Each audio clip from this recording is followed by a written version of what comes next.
What the heck? I literally had just finished editing a video when this news broke and I was like, are you serious? So now I guess I'm just gonna have to throw this in with the rest of the news for today. So let's just get into it.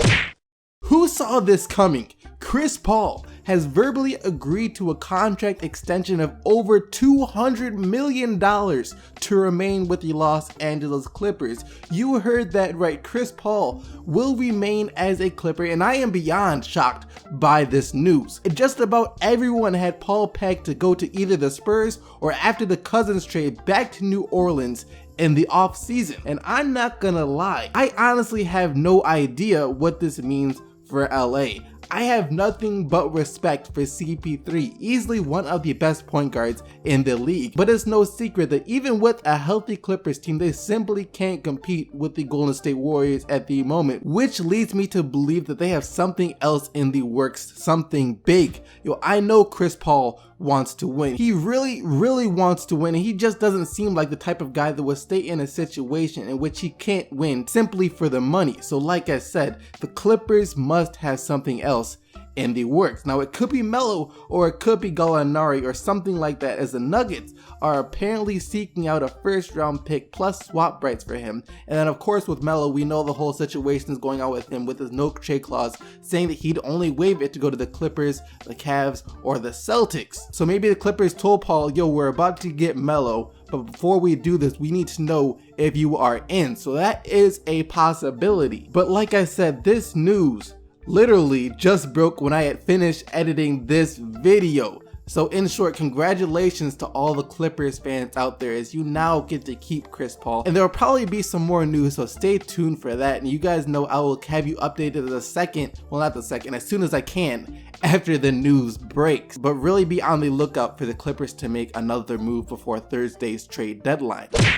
Alright, so everyone knows about the trade by now, I hope. But in case someone watching this video just woke up from a coma and the first thing you decided to do was watch this video for whatever reason, well, the Sacramento Kings traded DeMarcus Cousins to the New Orleans Pelicans for Buddy Hield, Tyreke Evans, Langston Galloway, and I think it was a first and second round 2017 draft pick. Now we all know that was an amazing trade for New Orleans. Now they have the best center in the NBA to go along with the best power forward in the NBA. Deadly stuff there. But let's take a look at Sacramento. Quick disclaimer though, I'm not saying at all that I agree with this trade. The trade itself was extremely undervalued for Cousins. That being said though, it was the first step the Kings needed to take. Well, actually the first step they needed to take was Vivek stepping down as the owner and getting a competent owner in the office, then probably firing Divac too.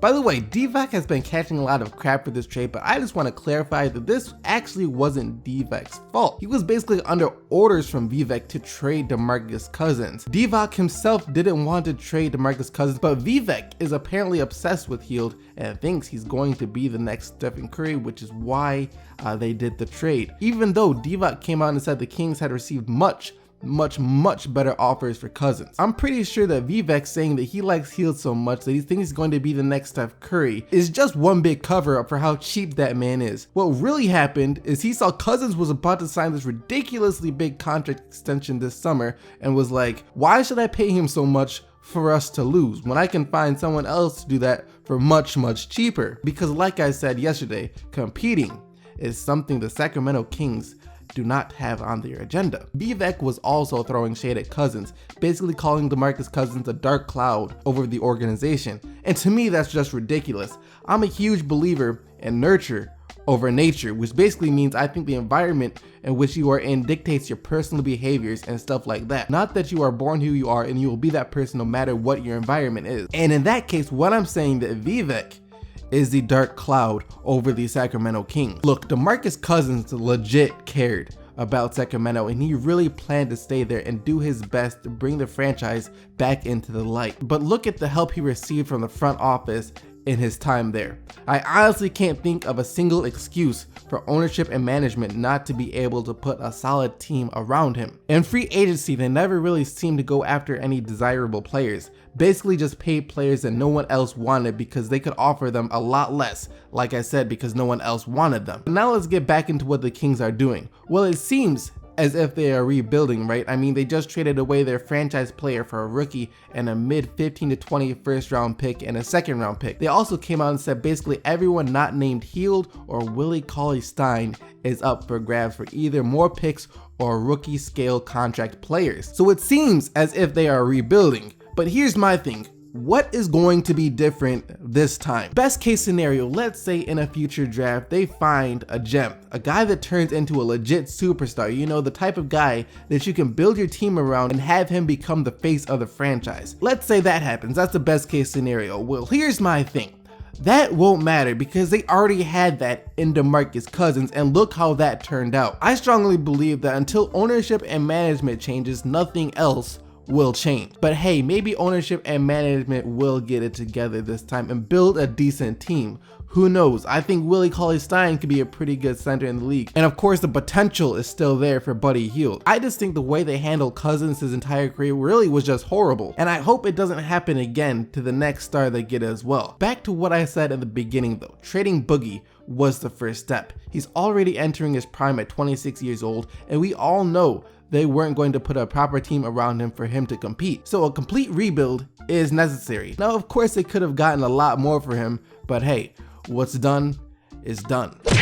Guys, let's all hold our breath for Derrick Rose. It came out yesterday that the Minnesota Timberwolves are interested in trading for Derrick Rose. They are apparently trying to trade Ricky Rubio for him, and I highly doubt the Knicks say yes to that. Those sources also say the Pistons have revisited the Wolves about Rubio, so there could be a potential 3-team trade there in which the Knicks get Reggie, the Pistons get Rubio, and the Wolves get Rose. But still, the reason I say to hold our breath, of course, is because Thibodeau is the coach of the Wolves, and many NBA fans, including myself, believe that Thibs is the knee killer and career ender of players. Just about every single starter for the Chicago Bulls from back in the day was ran into the ground by Thibs. Of course, we all know what happened with Rose. Noah also got some bad knees now too, and Luol Deng, yo, I'm surprised that man can even walk now with how hard Thibs was playing him. And Jimmy Butler got lucky that Thibs was not his coach for another couple of years. And then of course he comes to Minnesota, and now Levine, Wiggins, and Towns are all amongst the league leaders for minutes played. And as you know, like Rose back in the day, Levine just tore his ACL as well.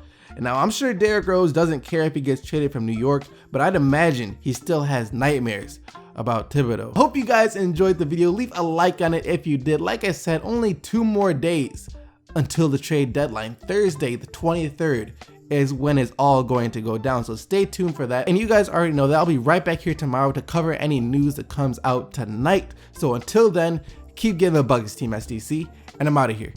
Peace.